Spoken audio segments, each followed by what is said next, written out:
Tập tép á. Bài ông ôn bài chỗ bị tét hả? Bài ôn ôi sạch đằng sọt khu này. Vâng, với ăn. Cột năm tao vào đằng. Bố rồi, tốt.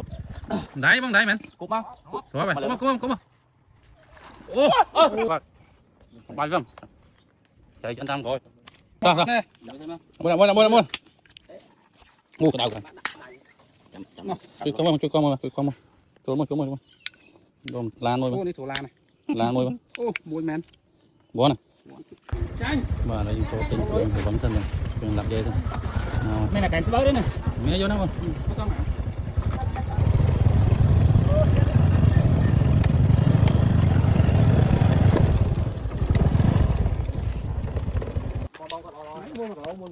Rồi, chăm là chết chăm hái không?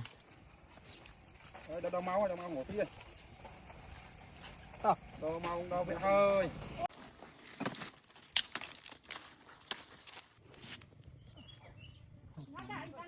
Cục máu lắm á.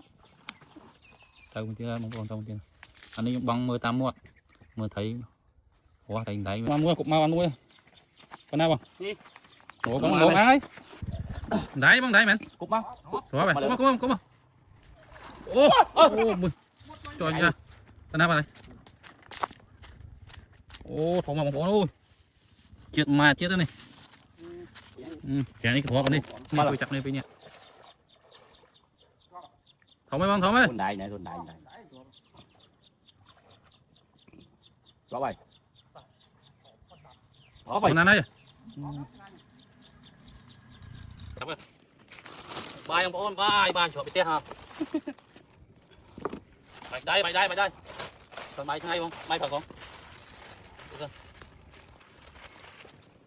Đây dương miên qua tôm bột bị tét mà. Cái bột bị tét ấy thôi bị tét mà. Tặng qua tôm. Thấy không thấy.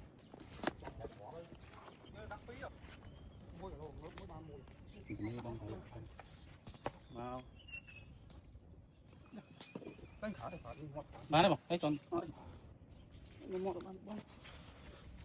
Đi viên về. Bên thầy. Ba không? Đây anh Tâm rồi. Đúng không? Đó. Rã. Nè. Mua. Mua cái đầu kìa. Chú con mà. Trốn. Đồm lan môi. Ô, đi số lan này. Lan môi. Ô, môi men. Bố này. Đồ chơi vào chơi rồi. Thì tập hiệp cá pô này. Em mong cá pô cá chê, này cá khoai.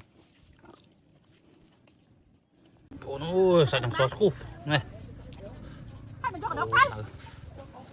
Cho mày cho thông mày. Ôi bố tập bài này em. Đấy mến ấy cái. Ôi hỏi à. Bố này sạch đằng sọt khu. Mấy không? Sẽ bay bông nè. Phen mà mơ.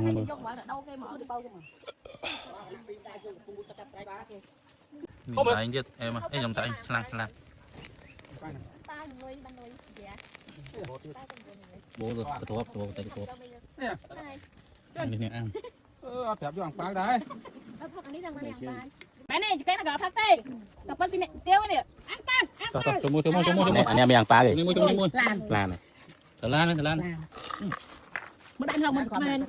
Ô đá sập đây. Đây nè. Mà ôn đi phong cuối chẳng mưa mót tây.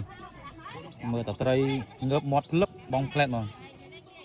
Bạn đi dương bong này nè vô thầy thông, một thông bong thiệp vô đi mà. Mình sẽ tập bong này smart thông mà. Bạn khám không? Bảy. Mấy con dính chạy lên vậy. Ba này cam. Vâng, rồi ăn. Để mà. Đây cặp đường, đồ tí tăng này. Cột năm tao vào đằng. Đồ mà. Giờ để chọc bong này đi này kìa.